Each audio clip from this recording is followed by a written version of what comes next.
Cada día, en toda la República Mexicana, cerca de 34 millones de estudiantes y 2 millones de docentes de todos los niveles son los principales actores en la educación mexicana.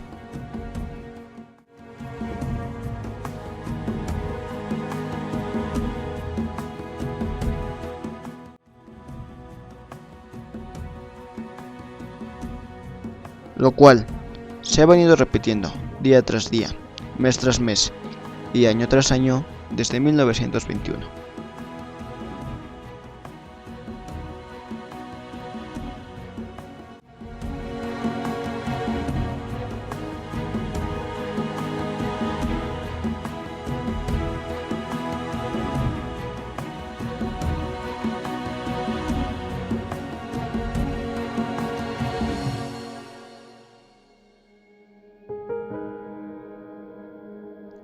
El artículo 3, establecido desde 1917, indica que la educación debe ser gratuita, laica y de calidad. Esto ha contribuido a la formación de técnicos y profesionistas. Tener el servicio educativo, que los chicos asistan a la escuela, que permanezcan en ella y que concluyan sus estudios cuando debe ser, pues se dice muy fácil, pero conseguirlo es muy complicado, ¿no? En la educación gratuita y laica no se distingue raza, posición socioeconómica o religión. Es también sinónimo de respeto a la libre elección de religión que cada uno de nosotros tiene. Conejo. ¿Cómo puedo dar una clase si mi religión no me lo permite? No podría ir un niño con una religión diferente a una escuela, digamos, católica o cristiana o lo que sea. La escuela atiende a todos y debe ser respetuosa de las creencias y de las no creencias de todos.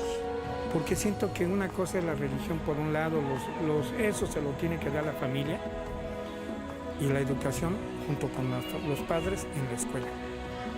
Y me gusta la pública por eso. Durante 70 años pasamos de que fuera obligatoria la educación primaria a que también lo fuera el preescolar, la secundaria y la preparatoria, las tres primeras bajo el concepto de educación básica. México tiene la tasa de cobertura de educación preescolar más importante del planeta. Y eso no lo dicen en los críticos de la educación. Daniel.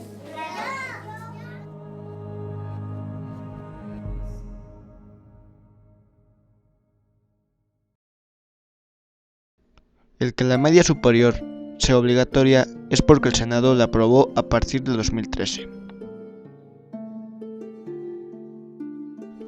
Otro esfuerzo complementario lo ha sido también el libro de texto gratuito. Sus primeros ejemplares para primaria se entregaron en 1960. En los primeros años hubo confrontaciones con ciertos grupos porque se pensó que el libro de texto era un elemento de adoctrinamiento.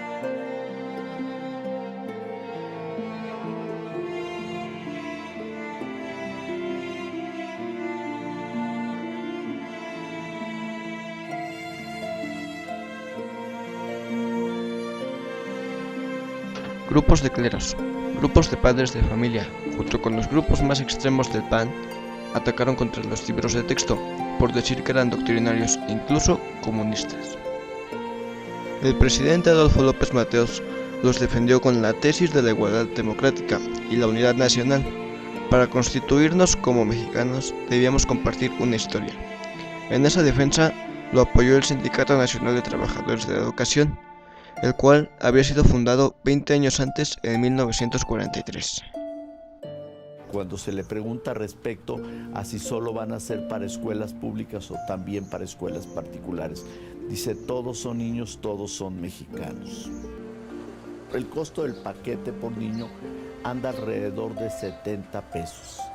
Si esto fuera privado, ese paquete costaría entre 600 y 1,200 pesos. Entonces, hay un ahorro global muy importante.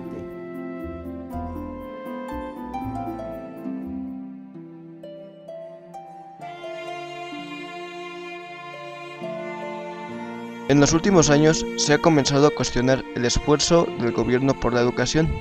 Efectivamente, el gobierno se ha preocupado por la cobertura, dejando de lado la calidad. Al inicio del siglo XX, el 90% de los mexicanos eran analfabetas.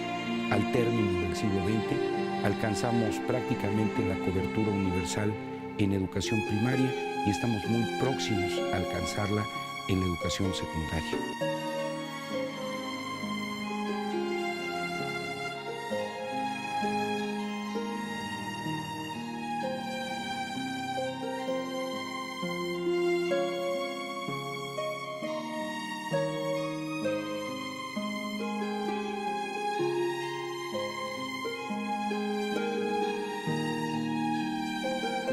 De acuerdo con resultados de la evaluación PISA de 2009, México en lectura se encuentra dentro del promedio de América Latina,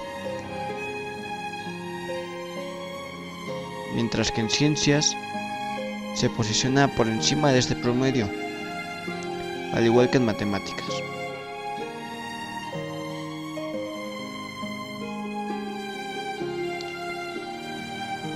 Aunque aún estamos muy lejos de los de arriba.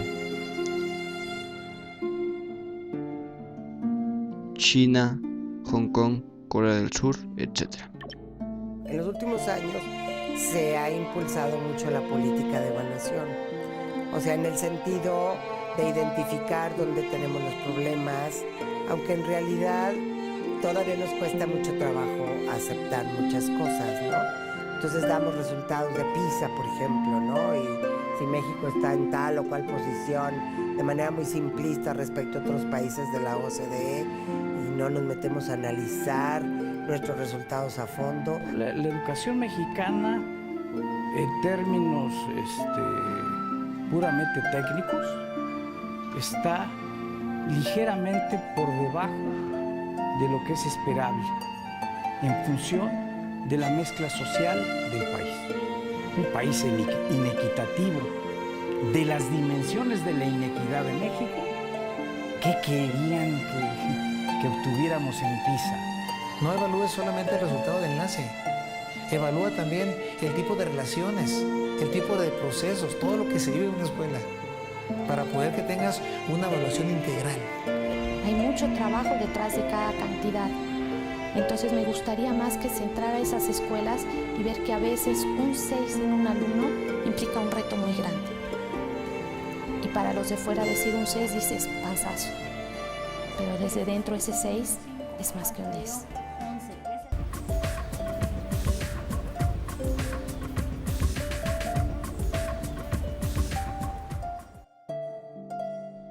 Somos la economía número 14 entre las 20 primeras, pero tenemos 52 millones de pobres. Una pobreza que va a la alza. Tenemos todavía una sociedad muy desigual. Somos la economía número 14 entre las 20 primeras, pero tenemos 52 millones de pobres. Una pobreza que va a la alza. Es que se están preparando. La educación mexicana es fiel reflejo de la conformación social y económica del país. Es un fenómeno estructural, no es un fenómeno aislado. O sea, la desigualdad social ya existe y la educación o el sistema educativo no ha tenido la capacidad, ya no digo de revertirla, que eso sería lo deseable, de frenarla. Las niñas que vienen así con la pancita vacía, por eso fue de que nuestro director y nuestro subdirector se empeñaron en pedir un desayunador al municipio porque nuestros niños se desmayaban en los honores, se dormían en las bancas y el maestro nos decía, es que hay muchos niños que no comen porque unos vienen de lejos. Según el promedio nacional, los mexicanos tienen un promedio de 11.400 pesos al mes. Esta cifra esconde la enorme desigualdad que hay entre el 10% más pobre, que gana apenas 2.040 pesos, y el 10% más alto, que obtiene ingresos de hasta 44.000 pesos al mes. El 70% de la población tiene apenas el 30% del dinero que se produce en el país, mientras que el restante 30% tiene el otro 70% de lo que se produce en México.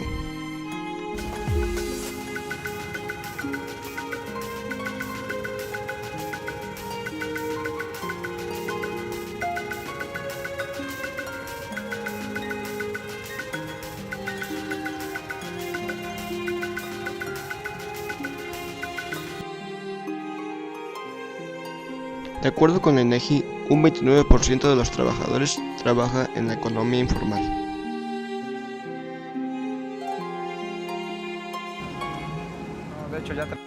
De acuerdo con el INEGI, un 29% de los trabajadores trabaja en la economía informal. Todavía, yo pensaba que a lo mejor era más fácil conseguir algún trabajo, pero no hay nada. He buscado a ver de qué encuentro. Por ejemplo, he sido chalán de albañil, he trabajado en tortillerías, imprentas, y no, es poco el trabajo. Sí, ni para estudiar, porque como le digo, pues no contaba con el dinero que necesitaba. Más del 45% de la población de 15 a 19 años no estudia, la segunda cifra más alta entre países de la OCDE.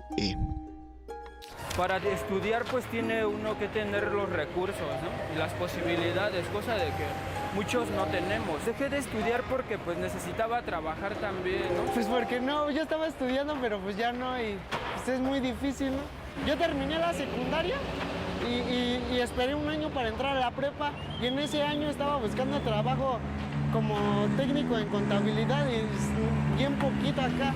Y como le digo, no, nada de prestaciones, nada de eso, nada. Mucha gente que cree que prefiere decir, no, pues mejor me voy a la calle a vender dulces, ¿no? O a limpiar parabrisas, porque, pues, ¿de qué me va a servir estudiar si después no voy a encontrar trabajo?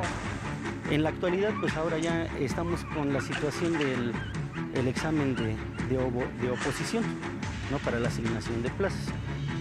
Son los nuevos mecanismos que tenemos en la actualidad para la asignación de plazas, ¿no?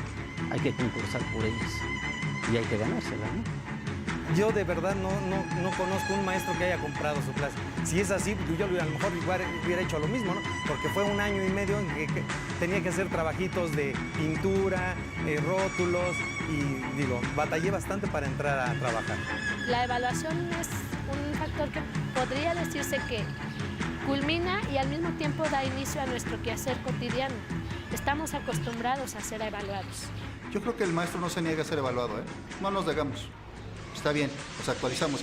Aquí lo importante en la cuestión de la evaluación es, primero, que sea como claro. Debe quedarle muy claro al profesor cuál es el motivo de esa evaluación. Porque viene como en la clínica del rumor, ¿no? Donde te van a correr, te van a quitar la plaza, te van a... muchas cosas. Entonces sí me parece que no nos debemos ser evaluados, sí la parte de la información primero. Debe quedar claro en qué consiste la evaluación, para qué se te va a evaluar y cómo se te va a evaluar. Y digo yo, bueno, si va a ser para mi bien, pues adelante, ¿no? Yo para ver en qué tengo yo que mejorar, o en qué estoy bien y qué es lo que me hace falta. Yo creo que después de la evaluación que estamos en este momento instalando para nuestros maestros, tendrá que venir la evaluación también de las autoridades, incluyéndonos quienes encabezamos estas tareas a nivel estatal, porque todos debemos estar sujetos a ese balance y a esa rendición de cuentas ante la sociedad. Creo que los maestros tienen una cultura de evaluación tanto para ellos como para los alumnos. Faltaría el sistema educativo, sus funcionarios, porque puede no haber secretario de educación, inclusive, y el sistema educativo avanza.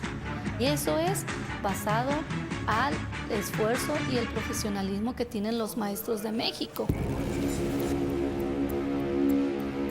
Una pregunta interesante es, ¿por qué el gobierno solo muestra las estadísticas favorables y no dice cuántas escuelas no cuentan ni con el material necesario para trabajar. La respuesta la tienes tú.